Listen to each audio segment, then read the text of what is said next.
હવે અમદાવાદના વિદ્યાર્થીઓના પ્રશ્નોને વાચા મળશે. વિદ્યાર્થી કોઈપણ જાતની સમસ્યા વિના સંકોચે કહી શકશે. અમદાવાદ જિલ્લા શિક્ષણાધિકારીની કચેરીએ એક નવતર અભિગમ શરૂ કર્યો છે. તેમણે શાળાઓમાં સંવેદના પેટી લગાવવાનું શરૂ કર્યું છે. સારથી પ્રોજેક્ટ હેઠળ 100 શાળાઓમાં આવા બોક્સ લગાવાયા છે, જ્યાં વિદ્યાર્થીઓ કોઈપણ સમસ્યા લખી તેમના નામ જાહેર કર્યા વિના આ બોક્સમાં મૂકી શકશે. વિદ્યાર્થીઓની તકલીફો દૂર કરવા માટે 200 શિક્ષકોને બાળ વિશેષજ્ઞ અને મનોવૈજ્ઞાનિકોએ ખાસ ટ્રેનિંગ આપી છે. सारथी शिक्षक हमने तैयार किए हैं. एक मेल टीचर और फीमेल टीचर हर स्कूल में, ऐसे 100 स्कूल हमने पसंद किए हैं. आ 100 स्कूल के 200 जितने टीचर्स को हमने हमारे नमस्ते लाइफ फाउंडेशन करके एनजीओ है, उसमें साइकोलॉजिस्ट काफ़ी हमको हेल्पफुल हुए हैं.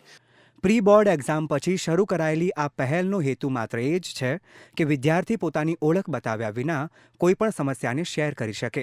अन्य स्कूल्स टीचर्स कोई भी जो कर्मचारी है उसको कोई भी प्रश्न हो तो वो संवेदना पेटी से सीधा संपर्क करके उसकी जो क्वेश्चंस है उसको सॉल्व किया जाता है.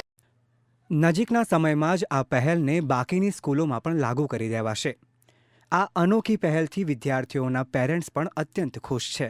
ये बहुत ही हेल्पफुल है. हाँ, पेरेंट्स के लिए तो बहुत ही हेल्पफुल है, क्योंकि कई बार पेरेंट्स को पता ही नहीं होता है कि उसका बच्चा क्या करता है, कहाँ जाता है, उसके दिमाग में क्या चल रहा है. उसको पेरेंट्स को कई बार, और ये यंग जनरेशन बहुत ही सेंसिटिव है, कुछ बताती नहीं है, तो पेरेंट्स को कुछ मालूम भी नहीं होता है. तो इस जरिए पेरेंट्स को पता चलता है कि मेरे बच्चे के दिमाग में क्या चल रहा है. સંવેદના બોક્સની આ પહેલનો હેતુ વિદ્યાર્થીઓમાંથી માનસિક ડર અને તેમની ખરાબ આદતો દૂર કરવાનો છે. संवेदना पेटी जैसे नाम है, संवेदना यानी कि हम लोग आपकी तरफ एम्पैथेटिक है, हम जानना चाहते हैं, हम आपकी मुश्किलों को सही करना चाहते हैं.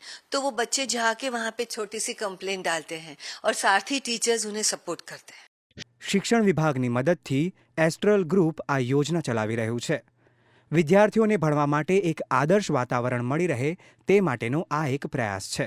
એવું વાતાવરણ કે જ્યાં વિદ્યાર્થી કોઈ ડર કે સંકોચ રાખ્યા વિના ભણી શકે.